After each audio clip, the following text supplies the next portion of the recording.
Merci beaucoup, Madame la Présidente.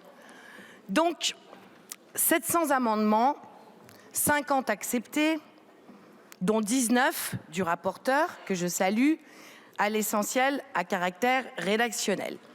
Tout est dit dans cette affaire-là. La loi autres dispositions, EJOP, et la loi des fins de non-recevoir. La VSA est dangereuse, vous dit-on. Elle compromet nos libertés fondamentales, celle d'aller à venir, celle du respect de notre vie privée, celle de l'expression pacifique d'une opinion. Vous répondez, vous n'aimez pas la technologie. Sincèrement, à ce moment du débat, nous avons touché le fond. Pourtant, sommes-nous seuls à penser de cette façon? Eh bien non. Je pourrais citer Amnesty International, la Ligue des droits de l'homme, la Quadrature du Net, le Conseil national des barreaux, le Haut-Commissaire des Nations Unies aux droits de l'homme, l'Union européenne que fort malhonnêtement vous cherchez à prendre de vitesse, craignant qu'elle interdise la vidéosurveillance algorithmique. Aux associations, vous dites « vous ne savez pas lire ». Bon, ils et elles apprécieront. À nous, vous dites « vous n'avez pas compris ». C'est l'être humain qui déclenchera l'opération. Ce à quoi nous répondons « encore heureux ». Et d'ailleurs, là n'est pas le sujet. Ce dont le pays a besoin, c'est de présence humaine, d'une police respectée, bienveillante, au milieu des habitants, bien formée, bien traitée et non pas épuisée, n'est-ce pas? Appuyée sur une déontologie solide. À cela, vous répondez « vous n'aimez pas la police », révélant par là même la vacuité des propos, en l'occurrence du ministre de l'Intérieur qui n'est pas là à nouveau.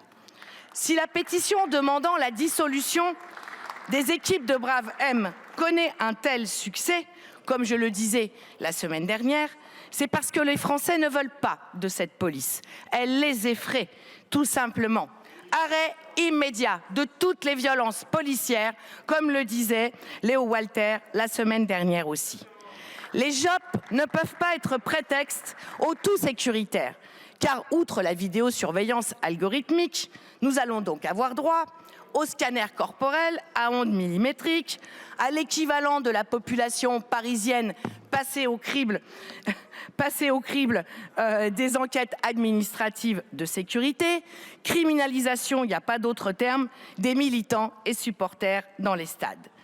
Les JOP ne peuvent pas être prétexte à des mesures antisociales. Je pense évidemment à la généralisation massive du travail le dimanche, à des mesures anti-écolo, comme la promotion de la consommation à tout va.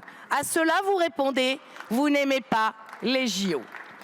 Ce que vous ne pouvez obtenir par l'adhésion, vous l'obtenez par le mépris, la force et la violence. Comme pour les retraites, 93% des actifs y sont opposés, 70% de la population, peu importe, on y va, on s'impose. Ou alors, ce qui s'est passé à Sainte-Saline ce week-end, 4000 grenades en 2 heures. En gros, une toutes les 2 secondes. Si le ministre de l'Intérieur, qui n'est pas là, avait été là, je lui aurais dit « Mais avez-vous perdu la tête?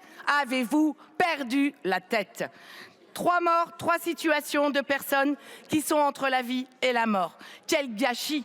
Pourquoi avez-vous interdit cette manifestation? Vous bloquez toutes les issues.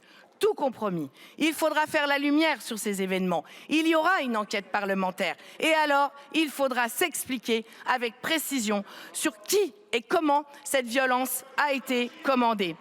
Vous nous avez beaucoup brocardé. Vous nous avez beaucoup brocardé. À nous de le faire et à nous de le dire. Vous n'aimez pas le pays, vous n'aimez pas le peuple dont vous avez peur et croyez-moi, il vous le rend bien. Nous voterons contre ce texte de loi. Je vous remercie.